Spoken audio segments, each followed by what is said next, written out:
قبل ما نبدأ فيلمنا أحب أعرفك على سبيريت. أي نعم حصان صغير ولكن ما بيخافش من حاجة، وده طبعا عكس باقي الحصان اللي قده، وبيكون كل القطيع بيحبه بسبب ذكائه وقوته وخفة دمه. وبيبدأ الفيلم بسبيريت وهو بيسابق صاحبه النسر، وفعلا بيقدر يكسبه، وبسبب قوة سبيريت بيبقى هو قائد القطيع وبيحميهم من أي خطر. علشان كده كلهم بيحبوه وبيحترموه. وفي يوم بيشوف سبيريت نار جاية من الغابة، وبيكون رايح يشوف ايه ده، ولكن أمه بتمنعه لأنها بتكون خايفة عليه، ولكن هو بيقول لها أنا هقف بعيد ومش هقرب. وفعلا بيروح وبيلاقي حصنة مربوط، وبيقول له واحد منهم اهرب بسرعة، ولكن سبيريت ما بيرضاش يمشي وبيقرب اكتر للنار. وبيستغرب جدا لما بيلاقي بشر نايمين لانه ما بيكونش شافهم قبل كده، وبالغلط بيعمل صوت وبيصحيهم، وبيحاولوا يحاصروه ولكن ما بيعرفوش، فبيقرروا يروحوا وراه ويجيبوه. وفعلا بيروحوا وراه، ولكن سبيريت بيهجم هو عليهم وبيحرر الحصنة وبيرجع تاني للقطيع، وبيبقى فاكر ان هما كده في امان، ولكن بيبقى لسه في بشر بيجروا وراه. فبيقول سبيريت للقطيع اهربوا بسرعة، وبيروح ناحية البشر وبيسحبهم بعيد عن القطيع، وبيكونوا خلاص هيهرب، ولكن بيقدر واحد من البشر يمسكه بالحبل وبيسيطروا على سبيريت بالكامل. وبتكون امه شايفة كل اللي بيحصل وبتكون خلاص هتروح، ولكن سبيريت بيزعق لها وبيقول لها مش، وبتاخد البشر سبيريت معاهم، وبيحاول يقاوم ولكن من غير فايدة، ومن كتر التعب بيستسلم وبيروح معاهم، وبيودوه البشر لمعسكر الجيش الامريكي. وبيتضايق سبيريت جدا لما بيشوف حصنة كتير تحت سيطرته، وبيفضل سبيريت يجري في المكان ويهجم على الجنود لحد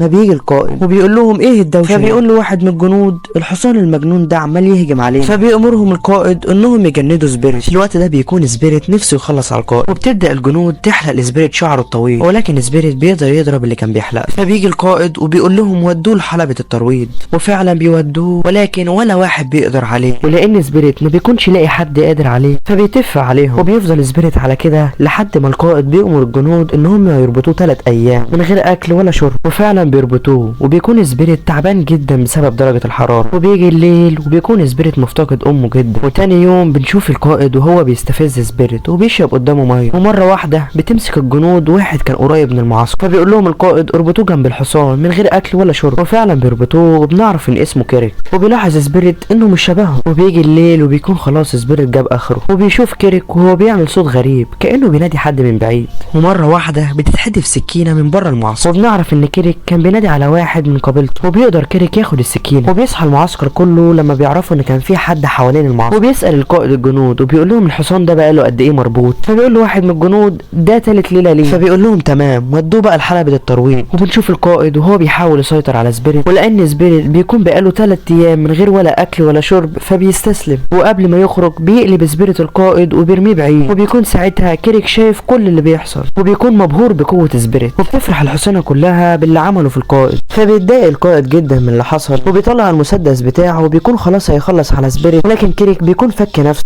وبيجي مع القائد وبياخد سبيريت وبيهرب، ولكن بيوقفهم حارس البوابة وبيمنعهم من الهروب، ولكن سبيريت بيعرف يتصرف معاه، وبيهرب كمان باقي حصنة المعسكر معاه. وبيكون سبيريت في طريقه للقطيع بتاعه، ولكن كيريك بينادي على اصحابه، ولما بيجوا بيربطوا سبيريت بالحبال وبياخدوه معاهم للقبيلة. وتاني يوم بيصحى سبيريت وبيلاقي تفاح كتير قدامه، وعلى الناحية التانية بيشوف حصانة كيريك اللي بيكون اسمها رين، فبيعزم عليها انها تيجي تاكل معاه، ولكن كيريك بيجي وبينادي عليها، فبتختار انها تروح لكيريك وبتقعد تلعب معاه. وبيفضل سبيريت مستغرب ازاي فضلت البشر عن حصان زيها، وبيحاول كيريك يقرب اكتر لسبيريت، ولكن سبيريت بيمنعه وبيكون هيهجم عليه، ولكن بتيجي رين وبتزعق له، فبيقرر كيريك يربطهم سوا ويحررهم. واول ما سبيريت بيشوف الغابة بيجري ناحيتها بسرعة، وبيفتكر انه كده خلاص بقى حر، ولكن رين بتوقفه، فبيقول لها في ايه، الغابة قدامنا واحنا احرار، ولكن هي برضه ما بتوافقش، فبيقرر يزقها ولكن ما بيعرفش، وبتقدر تقنعه ان هي توريه العالم بتاعها. ولان سبيريت خلاص بيكون وقع في حبها فبيوافق، وبتاخده تعرفه على القرية واهلها. وبنلاحظ ان هما بدأوا يقربوا لبعض اكتر، وبيبدأ سبيريت يتأقلم على الحياة معاهم، وبيسمح لكيريك انه يقرب منه، فبيقول له كيريك انت حصان قوي وشجاع واتولدت عشان تكون حر. وفعلا كيريك بيحرره، وبيروح سبيريت جري الرين وبيحكي لها على اللي حصل، وبيطلب منها انها تيجي معاه، وعكس اللي كان متوقعه بتحزن رين جدا، وبتعرفها ان وطنها هنا. وقبل ما تكمل كلامها بيسمعوا صوت ضرب نار جاي من القرية، وبيلاقي القائد وجنوده بيهجموا على القبيلة، فبتروح رين بسرعة لكيريك وبيهجموا على القائد، وبيحاول سبيريت يحذرهم، ولكن بيبقى الوقت فات، وبيضربهم القائد بالنار وبيوقعهم في النار، وبيكونوا خلاص القائد هيخلص على كيريك، ولكن بيجي سبيريت وبيضرب القائد وبينط في النهر عشان ينقذ رين من الغرق، ولكن للاسف بيقعوا هما الاتنين من على الشلال، وبيكون سبيريت ما حصلوش اي حاجه، ولكن رين بتكون مصابه جدا، وبيفضل سبيريت جنبها لحد ما بتيجي الجنود وبياخدوه، وبيكون كيريك شايف كل اللي بيحصل. ولما الجنود بتمشي بيجي على رين علشان يطمن عليها، ولكن بتكون حالتها صعبه جدا، وبيوعد كيريك نفسه انه هينقذ سبيريت زي ما انقذ حياته. وبنرجع للجنود اللي حاطط سبيريت جوه القطر اللي فيه باقي حصنه القبيله، وبيكون سبيريت حزين جدا بسبب اللي حصل لرين، وبتحاول باقي الحصنه تهون عليه ولكن من غير اي فايده. واول ما سبيريت بيفتكر امه وباقي القطيع بيرجع له الامل من تاني، وبيقرر ياخد حق رين وباقي الحصنه. وبعد مده بيوصل القطر، وبتخرج الجنود سبيريت وباقي الحصنه، وبيستغرب سبيريت جدا هما ليه جابوهم هنا، لحد ما بيسمع البشر وهم بيقولوا احنا عاوزين الحصنه دي علشان يزقوا القطر لحد الجبل. وبنشوف كيريك في طريقه عشان ينقذ سبيريت، وبتبدا العمال تربط الحصنه في القطر، وبتبدا الحصنه تزق القطر. وبعد شويه بيوصلوا لقمه الجبل، وبيشوف سبيريت العمال وهي بتعمل طريق للقطر، وبيعرف ان الطريق ده رايح ناحيه القطيع بتاعه، فبيرفض انه يكمل. وبيلاحظ انه لما وقف القطر رجع لورا، فبيقرر يعمل نفسه ميت علشان العمال يفكوه. وفعلا العمال بيخرجوه بره الصف، فبيستغل سبيريت الفرصه وبيفك نفسه، وبيروح يكسر السلاسل اللي مربوطه ما بين القطر والحصان. وبيكون القطر خلاص قرب يخلص على سبيريت، ولكن في اخر لحظه بيعرف يهرب، والقطر بينفجر والنار بتبقى في كل حته في الغابه. وبيكون سبيريت خلاص هيهرب، ولكن السلسله اللي في رقبته بتتربط في الشجره، وبتكون النار هتخلص عليه. ولكن في الوقت ده بيجي كيريك وبينقذه، وبينطوا هما الاتنين في النار قبل ما النار تمسك فيهم. ولما بيفوق سبيريت بيلاقي ان كيريك انقذه، وكمان جاب له تفاح عشان ياكل، وبيروح له وبيزقه في الميه، وبيفضلوا هما الاتنين يلعبوا مع بعض لحد ما بيجي القائد وباقي الجنود. وما بيكونش القائد مصدق ان سبيريت لسه عايش، وبيفضل سبيريت وكيريك يجروا من الجنود، وبيقدر كيريك يخلص على كام واحد منهم لحد ما بيوصلوا لاخر الطريق، وما بيكونوش عارفين يروحوا فين، لحد ما بيقرر سبيريت انه ينط الناحيه التانيه من الجبل. وبيقول له كيريك انت مجنون، المسافه بعيده جدا، ولكن سبيريت ما بيسمعلهوش وبينط،